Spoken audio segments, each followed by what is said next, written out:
naganap nga ito o 'di ba ano na ngayon?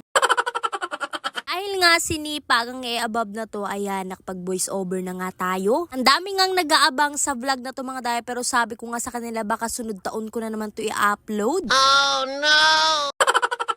Akala ko nga talaga mga mi, hindi na nga ako babalik sa pagbablog. Kaya naman, puro si Aling Oli lang talaga yung pinagbo-voice over ko mga mi. Ang dami na rin kasi talagang nangyari sa buhay namin. Di ko alam mga mi kung pagsubok lang ba yun, pero grabe yung trauma sa akin talaga. Kahit hanggang ngayon mga mi, dala-dala ko pa rin talaga. Kahit nga si Aling Oli mga mi, kahit tulog siya nung time na yun, hindi niya pa rin talaga makalimutan. Grabe, sa tagal-tagal kong hindi nag-vlog mga mi, meron nga talagang naiba sa akin. Di na nga mga day, kundi mina.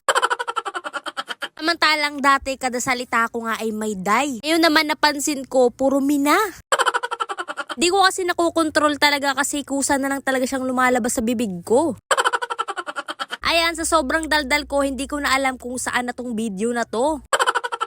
At itong ganap nga na to, pinakuha ko nga kay Buskalo yung ilaw namin sa taas. Ano ba naman kung makikita nyo, sobrang dilim din dito sa baba. Dahil nga si Kuya Jan hindi naman pinagkaitan ng height mga day. Yan, siya na rin ang nagkabit. At kung makikita nyo mga day, grabe sobrang saya din talaga ng lahat. At dahil maliwanag na nga, ayan, napagpasyahan na nga namin mag-picture-picture na. At ito na nga lahat ng handa namin mga day. Galito talaga kami pag New Year or Christmas mga day. Lalabas nga namin yung mga handa namin para salo-salo nga kaming lahat.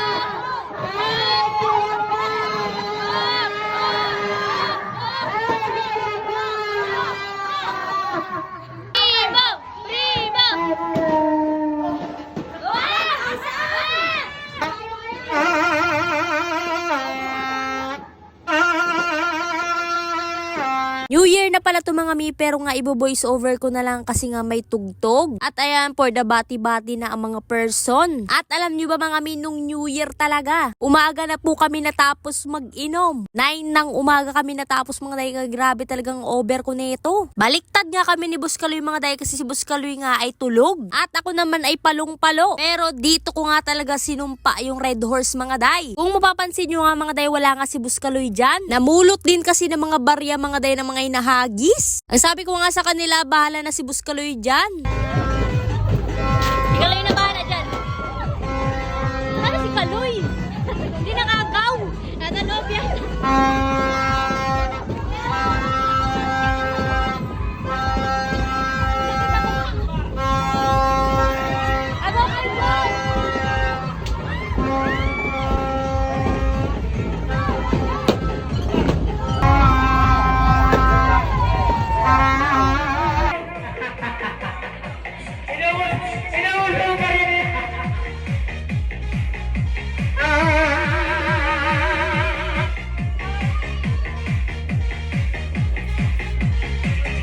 Kita nyo naman na inabot ni Buskaloy lahat ng naagaw niya. Ganyan kasi talaga si Buskaloy mga day, kaya naman hinayaan ko na lang talaga siya.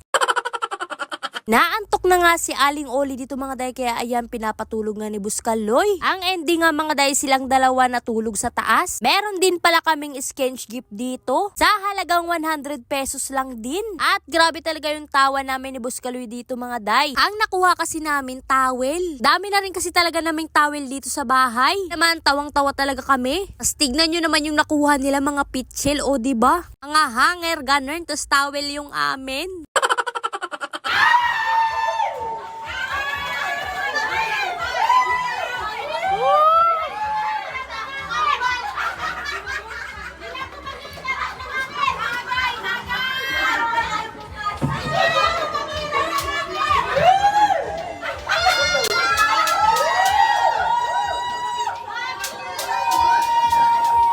Buskaloy nyo, bagsak na. Oh no! Kaya magbalik, magtiwala muli, muli balik ang pag-ibig na dati sa akin. Oh no!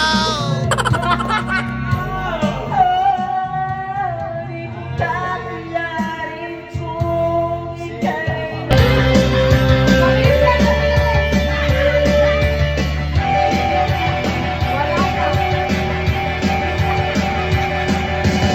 musika.